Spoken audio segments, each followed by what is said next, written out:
بسم اللہ الرحمن الرحیم۔ آج میں آپ کو ابتدا میں ایک ویڈیو کلپ سنوانا چاہتا ہوں جس میں اہل سنت کے ایک عالم دین حدیث غدیر سے متعلق کچھ گفتگو فرما رہے ہیں۔ پہلے آپ یہ ویڈیو کلپ دیکھیے، اس کے بعد ہم گفتگو کو آگے بڑھاتے ہیں۔ کہیں پہ لکھا ہوا ثابت ہے کہ حضور کا یہ مفہوم مراد تھا؟ یہ اپنی اختراع ہے۔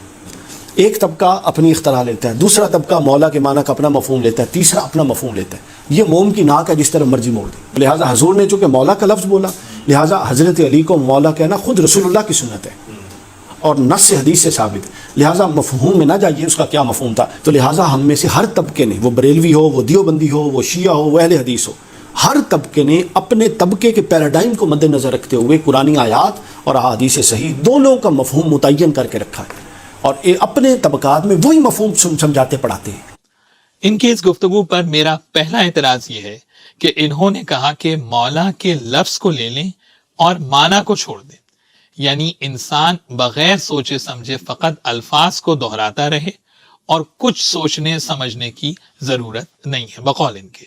تو یہ آپ لوگوں کو کس جہالت کی طرف لے کے جا رہے ہیں کہ لفظ لے لو اور معنی اور مفہوم کو چھوڑ دو، اور یہ بات بالکل لغو اور عبث ہے اور خلاف قرآن بھی ہے، کیونکہ ہمیں قرآن حکیم تو تدبر کرنے کا حکم دے رہا ہے، اور تدبر مفہوم اور معنی کو سمجھے بغیر تو ممکن ہی نہیں ہے۔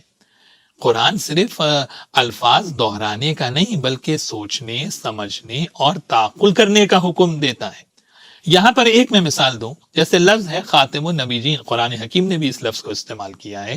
تو اگر ہم صرف اس لفظ کو دہراتے رہیں اور مفہوم اور معنی کو چھوڑ دیں تو پھر مجھے یہ بتائیے کہ آپ کہاں کھڑے ہیں؟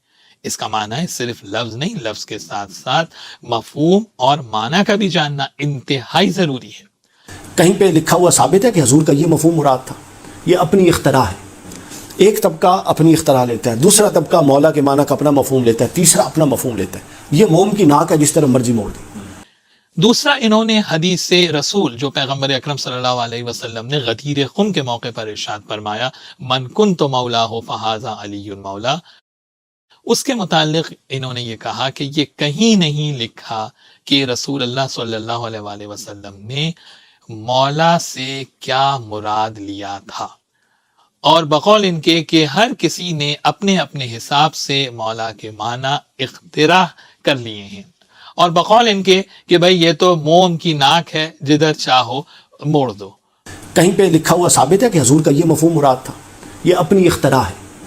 ایک طبقہ اپنی اختراع لیتا ہے، دوسرا طبقہ مولا کے معنی کا اپنا مفہوم لیتا ہے، تیسرا اپنا مفہوم لیتا ہے۔ یہ موم کی ناک ہے، جس طرح مرضی موڑ دے۔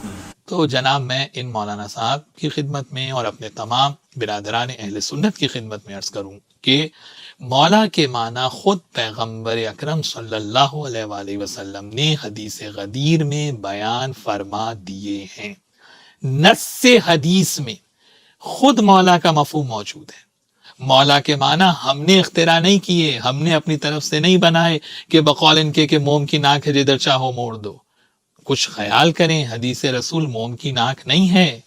اس طرح کے جملے کہہ کر حدیث رسول اور پیغمبر اکرم صلی اللہ علیہ وآلہ وسلم کی توہین نہ کریں۔ ہاں، نص حدیث سے ہٹ کر جنہوں نے مولا کے معنی نکالے ہیں انہوں نے یقیناً اپنی طرف سے اختراع کی ہے، لیکن اس فہرست میں آپ شیعان اہل بیت کا نام نہ لیں، کیونکہ آپ نے یہاں پر شیعوں کو مخاطب کیا ہے، شیعان اہل بیت کا نام لیا ہے، اس لیے یہاں پر ہم آپ کو جواب دے رہے ہیں، کیونکہ مولا کا مفہوم نص سے، پیغمبر سے، خود حدیث کے ٹیکسٹ سے ہم لیتے ہیں، اس بات کو ذہن میں رکھیے۔ اور مولا کا مفہوم جو ہم لیتے ہیں، پیغمبر نے خود حدیث غدیر میں اسے بیان فرمایا ہے، اور آپ کی یعنی اہل سنت کی معتبر مستند کتابوں میں صحیح سند کے ساتھ وہ حدیث غدیر موجود ہے کہ جس میں مولا کا مفہوم بھی موجود ہے جو پیغمبر نے بیان فرمایا ہے۔ تو کہیں دائیں بائیں جانے کی ضرورت نہیں ہے۔ سب سے پہلا حوالہ میں یہاں پر دوں، صحیح سنن ابن ماجہ شیخ البانی کی۔ یہ دیکھیے، پوری حدیث کا ٹیکسٹ آپ کو اسکرین پہ نظر آ رہا ہے۔ کیا الفاظ ہیں؟ فَأَخَذَ بِيَدِ عَلِيٍّ، پیغمبر اکرم صلی اللہ علیہ وسلم نے مولا علی کا ہاتھ بلند کیا، اور اس کے بعد فقال، پیغمبر اکرم نے ارشاد فرمایا، أَلَسْتُ أَوْلَى بِالْمُؤْمِنِينَ مِنْ أَنفُسِهِمْ، سوال کیا، تمام مسلمانوں سے سوال کیا، تمام صحابہ اکرام سے سوال کیا کہ کیا میں تمہارے اوپر، تمہاری جانوں پر تم سے زیادہ حق تصرف نہیں رکھتا ہوں؟ الست اولا بکل مؤمن من نفسہ، کیا میں ہر مومن پر حق تصرف نہیں رکھتا؟ کیا میں تمہارا سرپرست نہیں ہوں؟ قالوا بلا، جب سب نے اقرار کیا ہاں یا رسول اللہ، آپ ہماری جانوں پر ہم سے زیادہ حق تصرف رکھتے ہیں، جب سب سے رسول اللہ صلی اللہ علیہ وسلم نے اقرار کروا لیا، پھر مولا علی کے ہاتھ کو بلند کیا اور فرمایا فَهَذَا وَلِيُّ مَنْ أَنَا مَوْلَاهُ، فَهَذَا وَلِيُّ، اس میں جو فا ہے یہ فائے تفریح ہے نحوی ترکیب کے حساب سے، جس کا معنی یہ ہے کہ جو مفہوم فا سے پہلے والے جملے میں بیان ہو رہا ہے وہی مفہوم فا کے بعد والے جملے میں بیان ہوگا۔ فائے تفریح کے معنی اہل علم جانتے ہیں، جسے کہتے ہیں لائک وائز، جس کا معنی ہوتا ہے سیم ایز، جس کا معنی ہے in the same way, in the same manner, جس کو آپ اردو میں کہیں گے اسی طرح سے۔ یعنی جب پیغمبر اکرم صلی اللہ علیہ وآلہ وسلم نے امت سے سوال کیا کہ کیا میں تمہارا سرپرست نہیں ہوں، جب سب نے کہا بلا یا رسول اللہ، تو پھر آپ نے فرمایا فَهَذَا وَلِيُّ مَنْ أَنَا مَوْلَاهُ، بس جس طرح سے میں تمہارا سرپرست ہوں اسی طرح سے علی تمہارے سرپرست ہیں، جس طرح سے میں تمہارا حاکم ہوں اسی طرح سے علی تمہارے حاکم ہیں، جس طرح سے میں تم پر اولویت رکھتا ہوں اسی طرح سے علی بن ابی طالب تم پر اولویت رکھتے ہیں، جس طرح سے میں رسول تمہارے نفسوں پر صاحب تصرف ہوں اسی طرح سے علی تمہارے نفسوں پر صاحب تصرف ہیں۔ تو یہ معنی جو ہے ہم نے اختراع نہیں کیے ہیں، بلکہ پیغمبر اکرم نے خود بیان کیے ہیں، اور حدیث غدیر اسی طرح سے اہل سنت کی معتبر کتابوں کے اندر موجود ہے، صحیح سند کے ساتھ بیان ہوئی ہے، تواتر ہے اس کے اوپر۔ یعنی عجیب سی بات ہے کہ جہاں فضائل علی کی بات ہو، یا آپ حدیث کو جو ہے وہ ضعیف قرار دے دیں، اور اگر حدیث کو ماننا مجبوری بن جائے تو پھر آپ کہیں صاحب یہ معنی مراد نہیں ہے، وہ معنی مراد ہے۔ معنی کی مراد اور قرینہ تو آپ اس وقت لیں گے نا کہ جب پیغمبر نے خود معنی بیان نہ کیے ہوں، جب پیغمبر اکرم نے خود معنی بیان کر دیے حدیث میں، تو پھر اب دائیں بائیں جانے کا جو ہے وہ کیا سوال ہے۔ دوسری اہل سنت کی معتبر کتابوں میں آپ دیکھیے کہ وہاں پہ بھی جو حدیث غدیر ہے تو مولا علی کو دوست نہیں بلکہ سرپرست اور صاحب تصرف کے معنی میں پیغمبر اکرم صلی اللہ علیہ وآلہ وسلم نے مولا کہا ہے۔ البدایہ و نہایہ دیکھ لیجیے، ابن کثیر کی 5ویں جلد ہے، وہاں پر بھی یہی موجود ہے کہ پیغمبر اکرم صلی اللہ علیہ وسلم نے پوچھا کہ کیا میں ہر مومن پر حق تصرف نہیں رکھتا ہوں؟ اس کے بعد ارشاد فرمایا فَهَذَا وَلِيُّ مَنْ أَنَا مَوْلَاهُ۔ یہاں بھی دیکھیے آپ کو ٹیکسٹ نظر آ رہا ہے، یہاں بھی یہی کہا کہ جس طرح سے میں تم پر حق تصرف رکھتا ہوں اسی طرح سے علی تمہارے اوپر حق تصرف رکھتے ہیں۔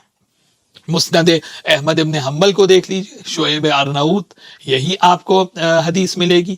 اس کے بعد میں حوالہ دوں اتحاف الخیرات المہرہ، شیخ بصیری کی 7ویں جلد ہے، صفحہ 210 ہے، یہی آپ کو حدیث کا ٹیکسٹ ملے گا۔ سلسلۃ الاحادیث صحیحہ شیخ البانی کی دیکھ لیجئے، 4 جلد ہے، صفحہ 221 ہے، یہی ٹیکسٹ آپ کو ملے گا۔